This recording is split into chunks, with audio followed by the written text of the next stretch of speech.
Welcome back. This is Unit 7.2, and this is quantitative analysis. We're going to be expanding on our ideas that we started in 7.1 with molarity, and we're going to review a little bit about solubility. Well, remember, we're talking about reactions in Unit 6, I believe it was. We were talking about a precipitation reaction. And remember that a precipitation reaction is a reaction, single or double place reaction, where it forms a product that is not soluble in water. Okay, and remember, we use the solubility chart that's in your reference materials to predict the solubility or insolubility of these compounds. So let's just take this for example. So this is a double replacement reaction, and remember with the double replacement reaction, the way it recombines is inside, outside. Okay, so the inside ions are going to be calcium nitrate, and that's going to be, Ca is a +2, nitrate's negative. So this is going to be CaNO3 plus, and then AgCl. Okay, Ag is +1, Cl's -1, so that's the way it forms. So balancing this equation, we see that we have one calcium on the right and the left. We've got two nitrates, so let's put a 2 here for two nitrates. That means that we have two silvers, so I need to put a 2 here for silver, and then it means we have two chlorines. Okay, so this equation is now balanced. Now, what we do is we look over here to see the solubility. So remember, we're looking for each ion. So here, calcium, I know calcium's not here except right down here. So oxygens and OHs are insoluble except with calcium. Well, this is not that case. So let's look at the NO3, and if you'll start memorizing these, but NO3s are always soluble. So this is going to be soluble. It's not going to make a precipitate. So the next one here, AgCl. Well, I know Cl is right here. And Cl is going to be soluble unless it's with Ag, and this is. So, bless you, Toby.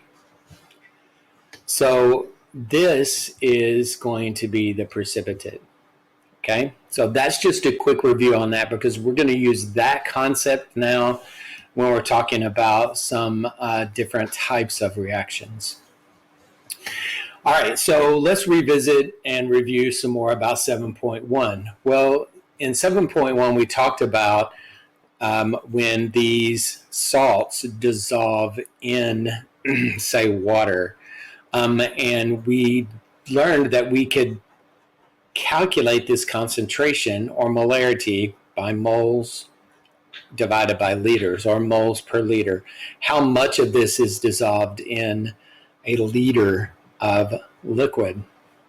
But now we're going to talk about this idea of being saturated, unsaturated, or supersaturated. And by experimentation, we have this graph here of a whole bunch of different types of salts and the amount of water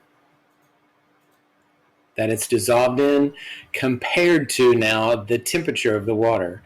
And as you can notice the trends here on pretty much all of these except for one.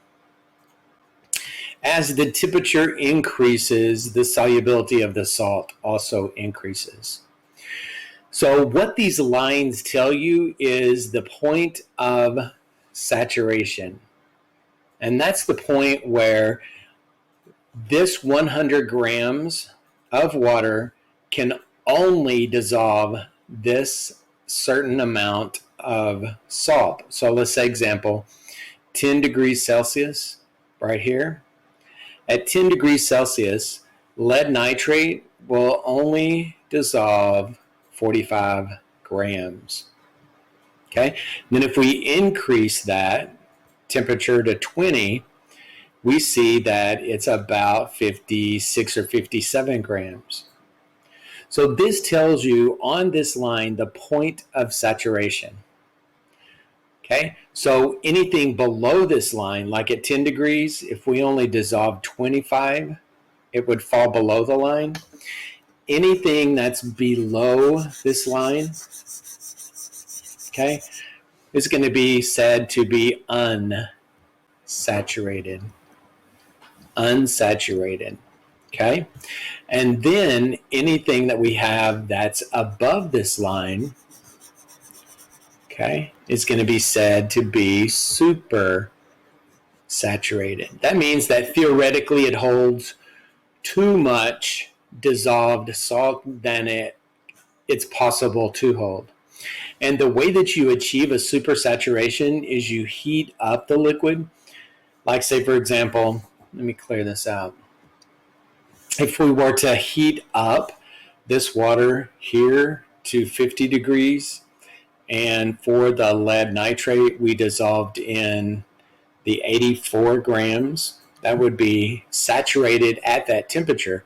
And then what we do is we slowly start to drop this temperature and bring this temperature down. And once the temperature drops, okay, we have still this many grams. So if it's at this temperature, then that's said to be supersaturated. And that will create a supersaturation condition. Now, if there is even the tiniest little speck of undissolved salt in this solution, then what happens is as it decreases in temperature, then this crystal is going to start growing and growing and growing bigger and bigger and bigger. Okay, because this is called the seed crystal, and it's a crystal that allows crystallization of the solid onto that seed crystal. And if you have ever been to Buc-ee's, then you've seen some evidence of this, and that's the rock candy that is on a stick. You can buy these rock candies that are on a stick at Buc-ee's, and what they do is they supersaturate a sugar solution, and then they roll this stick around in some granulated sugar and let it stick to this stick, and then they let it dry out. And then what they'll do is they'll supersaturate a solution and let it cool down just a little bit, and then they'll put this stick with the sugar in there and something holding this end of the stick above the solution, and they'll leave it there, and these crystals start growing on the sugar seed that's there.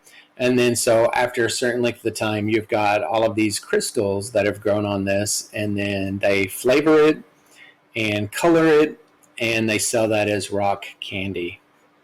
Okay, so below the line, unsaturated; above the line, supersaturated; and then directly on this line is going to be the line of saturation. Okay? All right, so now we need to talk about what we call net ionic equations. And here we see a full formula equation where we have potassium iodide with lead nitrate, and then they swap inside outside, and we get lead iodine and potassium nitrate.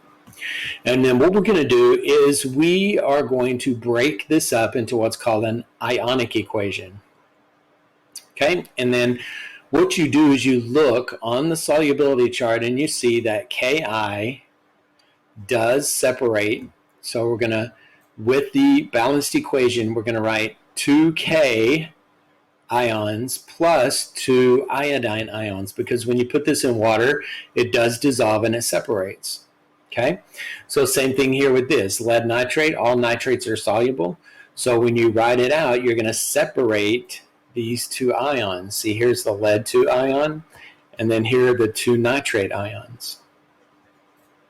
Okay, and then when it recombines into potassium nitrate, again, all nitrates are soluble, so you'll separate those into ions.